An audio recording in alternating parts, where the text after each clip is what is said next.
Hello everyone, welcome to daily current affair series of Vidyastra academy. इसमें हम इस video में कवर करेंगे 14 और 15 जुलाई का करंट अफेयर्स। तो the first news is India ने जो नॉन फॉसिल सोर्सेज हैं, नॉन फॉसिल सोर्सेज से 50% पावर सप्लाई कर दी है शुरू।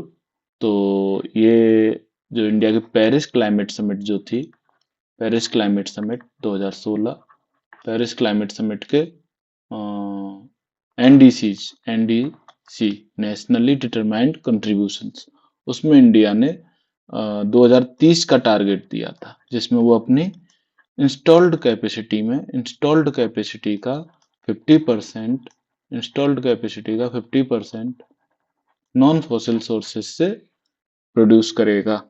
तो ये 5 साल पहले ही इसको हमने अचीव कर लिया है, ये कि अपने आप में काफी बड़ा अचीवमेंट है। तो जो नॉन फॉसिल कैपेसिटी है वो 242.8 गीगावाट पे पहुंच गया है, जो कि टोटल इंस्टॉल कैपेसिटी की हाफ है। टोटल इंस्टॉल कैपेसिटी कितनी है? 484.8 गीगावाट।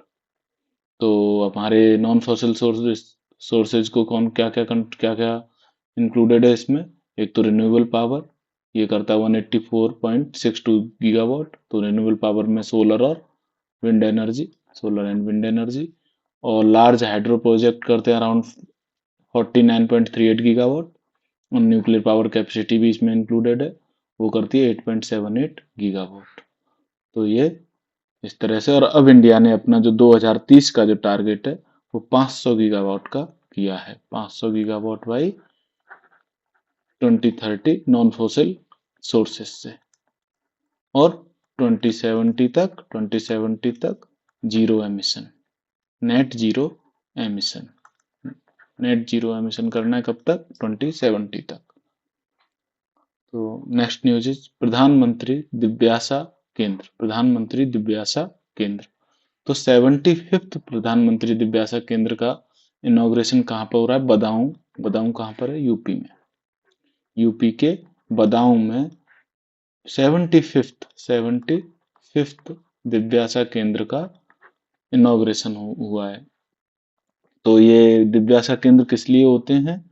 ये होते हैं जो दिव्यांगजन और एल्डरली के लिए जो भी सर्विसेज हैं सारी एक ही रूफ के अंडर प्रोवाइड की जाती हैं। तो ये उसके लिए ये दिव्यासा केंद्र खोले जाते हैं। तो कैसी सर्विसेज दी जाती हैं उन्हें? जैसे उनका assessment, evaluation, counselling, distribution and post distribution, distribution of जो उन्हें कुछ इंस्ट्रूमेंट दिए जाते हैं उनकी हेल्प के लिए, फिजिकली डिसेबल्ड और एल्डरली के। तो उस सब के लिए उनके लिए प्रधानमंत्री दिव्यासा केंद्र खोले जाते हैं। यूपी के बदाऊं में 75th का इनॉग्रेशन हुआ है। Next news is youth spiritual summit. ये हेल्ड होगी कहाँ पर? वाराणसी में। कब? जुलाई 18 से जुलाई 20 तक। ये किस लिए है? इसकी थीम क्या है? नशा मुक्त युवा और विकसित भारत। ये ड्रग जो नशे के अगेंस्ट है, ये तो ये नशा मुक्त युवा और विकसित भारत, ये इसकी थीम है। और इस समिट के दौरान काशी डिक्लेरेशन लिया जाएगा, जो कि national road map to achieve a drug free society को अचीव करने के लिए एक रोड मैप तैयार किया जाएगा। इसमें किसमें? काशी डिक्लेरेशन में। काशी डिक्लेरेशन। तो ये यूथ स्पिरिचुअल समिट कहाँ पर हो रही है? बनारस में, वाराणसी में। और इसकी थीम क्या है? नशा मुक्त युवा फॉर विकसित भारत।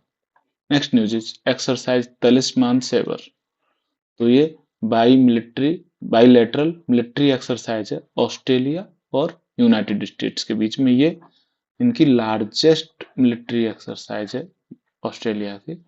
तो ये विद मल्टीनेशनल पार्टिसिपेशन, इसमें अदर कंट्री भी पार्टिसिपेट करती हैं। तो क्या इसमें इंडिया भी पार्टिसिपेट करती है? जी हाँ, इस बार इंडिया ने पार्टिसिपेट किया है। उसके साथ 18 अदर नेशंस ने भी पार्टिसिपेट किया है। कहाँ पर हुई है ये? ऑस्ट्रेलिया में। और इसमें इंडिया भी पार्टिसिपेट करता है।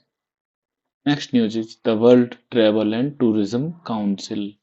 तो the world travel and tourism council ने वर्ल्ड की टॉप 10 लार्जेस्ट इकोनॉमीज ऑफ 2014-25 25 की टूरिज्म के बेस पे निकाली है इनकी। तो ये इसमें इंडिया 8th रैंक पर है और ये लास्ट ईयर की रिपोर्ट में इंडिया 10th रैंक पर था। तो ग्लोबल टूरिज्म इकोनॉमी में इंडिया अब 8th पोजीशन पे है और यूएस फर्स्ट पे, चाइना सेकंड पे। और वर्ल्ड ट्रेवल टूरिज्म काउंसिल ने कहा है कि नेक्स्ट डेकेड में अगली 10 सालों में इंडिया 8th से 4th पोजीशन पे पहुंच जाएगा टूरिज्म में, जो कि इंडिया के टूरिज्म इंडस्ट्री के लिए काफी अच्छी न्यूज है। नेक्स्ट न्यूज है विंबलडन चैंपियनशिप 2025। तो इसमें कौन कौन विनर रहे हैं? विमेन सिंगल में ईगा स्वाटिक और मेन सिंगल्स में जेनिक सिनर। तो ये पॉलिश है और ये इटालियन। ये पॉलिश टेनिस प्लेयर हैं ईगा स्वातिक। तो इन्होंने ये पहली बार विंबलडन चैंपियनशिप जीता है। और जेनिक सिनर ये भी इटालियन टेनिस प्लेयर हैं और इन्होंने भी ये पहली बार विंबलडन चैंपियनशिप जीती है। Next news is India to host international manuscript heritage conference in September. तो सितंबर में international manuscript heritage conference India host करेगा, इंडिया में होगी ये। तो ये कब होगी? सितंबर 11 से सितंबर 13 के बीच में ये 3 डेज कॉन्फ्रेंस होगी और ये ज्ञान भारतम मिशन का पार्ट होगी। ज्ञान भारतम मिशन का पार्ट होगी और इसका टाइटल क्या है इस बार? Reclaiming India's knowledge legacy through manuscript heritage. Reclaiming India's knowledge legacy through manuscript heritage. इसको पांडुलिपि बोलते हैं हिंदी में, पांडुलिपि। और इसमें क्या होता है कि जो हैंड रिटन, जब टाइपिंग की फैसिलिटी नहीं थी तो तब के जो हैंड रिटन जो डॉक्यूमेंट्स हैं उन्हें मैन्युस्क्रिप्ट बोलते हैं। Next news is Arthunkal police station. ये पहला इंडिया का पहला पुलिस स्टेशन बना है जैसे कि ISO 9001 2015 का ISI मार्क से मिला है, ISO मार्क्स में से मिला है। तो ये ब्यूरो ऑफ इंडियन स्टैंडर्ड ने अनाउंस किया है कि जो ये पुलिस स्टेशन है located in Alappuzha district of Kerala. कहाँ पर है? केरला के अलापुआ डिस्ट्रिक्ट में है ये। और ये पहला पुलिस स्टेशन बन गया है जिसे कि ये क्वालिटी मैनेजमेंट सिस्टम सर्टिफिकेशन मिला है। Next news is 2 days second BIMSTEC port conclave Visakhapatnam में हो रहा है। तो बिम्स्टेक पोर्ट्स कॉन्क्लेव कहाँ पर हो रहा है? विशाखापट्टनम में। ये किस लिए हो रहा है? Aims to boost connectivity and sustainable development in Bay of Bengal. Bay of Bengal में बूस्ट कनेक्टिविटी और सस्टेनेबल डेवलपमेंट, ये 2 दिन का कॉन्क्लेव है। कहाँ पर हो रहा है? विशाखापट्टनम में। Next news is Varsha Deshpande honoured with 2025 UN population award. इन्हें UN पॉपुलेशन अवार्ड मिला है। किसको? वर्षा देश पांडे को। क्यों मिला है? इनका वर्क ऑन जेंडर इक्वालिटी और combating gender biased sex selection in India. तो जेंडर इक्वालिटी पे इन्होंने जो काम किया और जेंडर बायस्ड सेक्स सिलेक्शन के अगेंस्ट इन्होंने जो काम किया उसके लिए इन्हें UN पॉपुलेशन अवार्ड 2025 में इन्हें दिया गया है। Next news is Sonali Mishra बन गई हैं पहली women officer to head RPF railway protection force को हेड करने वाली पहली वुमेन ऑफिसर का क्या नाम है? सोनाली मिश्रा।